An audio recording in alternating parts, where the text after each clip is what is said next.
हस्तिनापुर के इतिहास में एक ऐसी घटना घटी जिसने आगे चलकर महाभारत के महान युद्ध की दिशा ही बदल दी। सत्यवती के पुत्र चित्रांगद बड़े वीर थे, लेकिन स्वेच्छाचारी स्वभाव के थे। एक बार उनका एक गंधर्व के साथ भयंकर युद्ध हुआ। युद्ध इतना भीषण था कि अंत में चित्रांगद मारे गए। उनकी कोई संतान नहीं थी। इस कारण उनके छोटे भाई विचित्रवीर को हस्तिनापुर की राजगद्दी पर बैठाया गया। लेकिन उस समय विचित्रवीर बहुत छोटे थे, इसलिए जब तक वे बालिग नहीं हुए तब तक हस्तिनापुर का सारा कामकाज भीष्म पितामह ही संभालते रहे।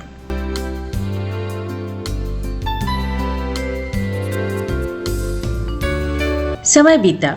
जब विचित्रवीर विवाह योग्य हुए तब भीष्म को उनके विवाह की चिंता होने लगी। इसी बीच उन्हें खबर मिली कि काशी के राजा की 3 कन्याओं का स्वयंवर होने वाला है। यह सुनकर भीष्म प्रसन्न हुए और स्वयंवर में भाग लेने के लिए काशी की ओर रवाना हो गए।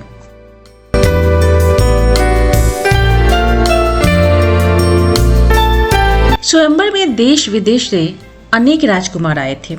सभी राजकुमार उन सुंदर राजकुमारियों को पाने की इच्छा रखते थे। स्वाभाविक था कि उनके बीच बड़ी स्पर्धा थी।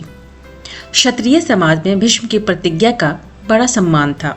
उनके महान त्याग और आजीवन ब्रह्मचर्य की प्रतिज्ञा के बारे में सब जानते थे।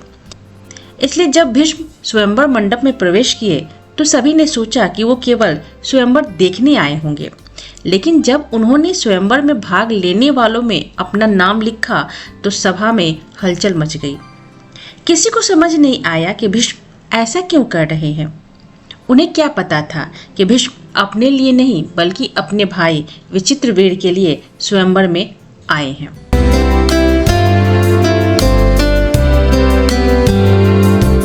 सभा में राजकुमार आपस में कहने लगे कि भारतवंशी भीष्म तो बड़े विद्वान और बुद्धिमान हैं, फिर स्वयंवर से इन्हें क्या मतलब। इन्होंने तो जीवन भर ब्रह्मचारी रहने की प्रतिज्ञा की थी। क्या वो प्रतिज्ञा झूठी थी? राजकुमारों ने उनकी हंसी उड़ानी शुरू कर दी। यहाँ तक कि काशीराज की कन्याओं ने भी भीष्म की ओर से मुंह फेर लिया। यह अपमान भीष्म से सहन नहीं हुआ।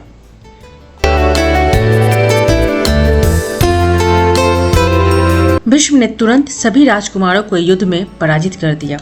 इसके बाद उन्होंने काशीराज के 3 कन्याओं को बलपूर्वक अपने रथ में बैठाया और हस्तिनापुर की ओर चल पड़े। सब देश का राजा शाल्व बड़ा वीर था।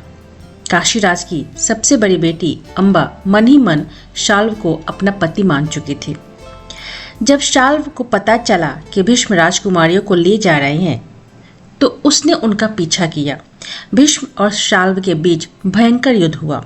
अंत में शाल्व पराजित हो गया, लेकिन राजकुमारियों की प्रार्थना पर भीष्म ने उसे जीवित छोड़ दिया।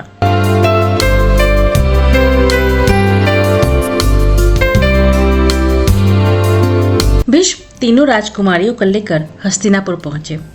विचित्रवीर के विवाह की सारी तैयारी हो गई, लेकिन तभी बड़ी राजकुमारी अम्बा ने भीष्म से कहा, मैंने अपने मन में सब देश के राजा शाल्व को अपना पति मान लिया था। आप मुझे बलपूर्वक यहाँ ले आए। अब आप ही मेरे लिए उचित निर्णय कीजिए। भीष्म ने उसकी इच्छा का सम्मान किया। उन्होंने अम्बा को शाल्व के पास भेज दिया और उसकी दोनों बहनों अंबिका और अंबालिका का विवाह विचित्रवीर से कर दिया।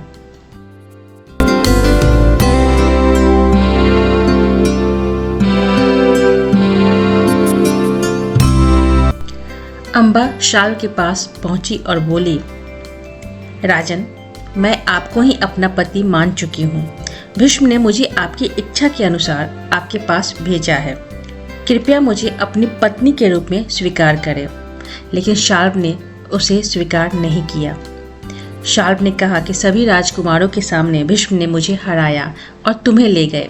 इतने बड़े अपमान के बाद मैं तुम्हें कैसे स्वीकार कर सकता हूँ। अम्बा निराश होकर वापस हस्तिनापुर लौट आई।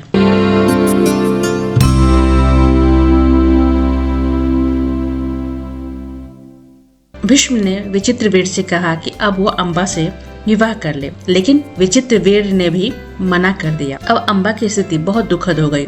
न वो शाल्व की रही, न हस्तिनापुर की। लाचार होकर उसने भीष्म से कहा।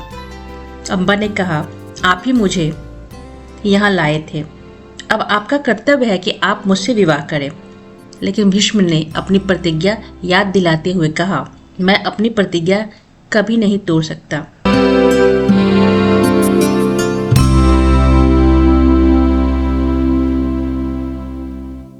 अम्बा 6 वर्षों तक हस्तिनापुर और सौभ देश के बीच भटकती रही।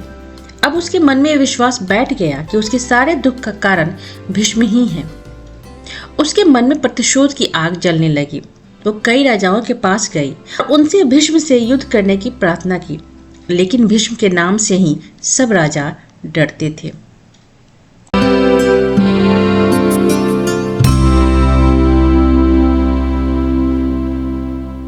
तब अम्बा तपस्वी ब्राह्मणों के पास गई। उन्होंने उसे भगवान परशुराम के पास जाने की सलाह दी। अम्बा ने परशुराम को अपनी दुख भरी कहानी सुनाई और कहा, ब्राह्मण वीर, मैं आपसे भीष्म के वध की भीख मांगती हूँ। परशुराम ने उसकी प्रार्थना स्वीकार कर ली। परशुराम ने भीष्म को युद्ध के लिए ललकारा। दोनों महान योद्धाओं के बीच भयंकर युद्ध हुआ। कई दिनों तक युद्ध चलता रहा। अंत में भी हार जीत का निर्णय नहीं हो सका। परशुराम ने युद्ध रोक दिया और अम्बा से कहा, मैंने अपनी पूरी शक्ति लगा दी। अब तुम भीष्म की ही शरण लो।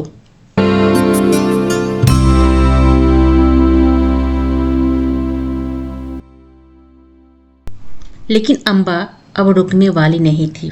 वह वन में चली गई और कठोर तपस्या करने लगी। अपनी तपोबल से उसने स्त्री का रूप त्याग दिया और पुरुष बन गई। अब उसका नाम शिखंडी था।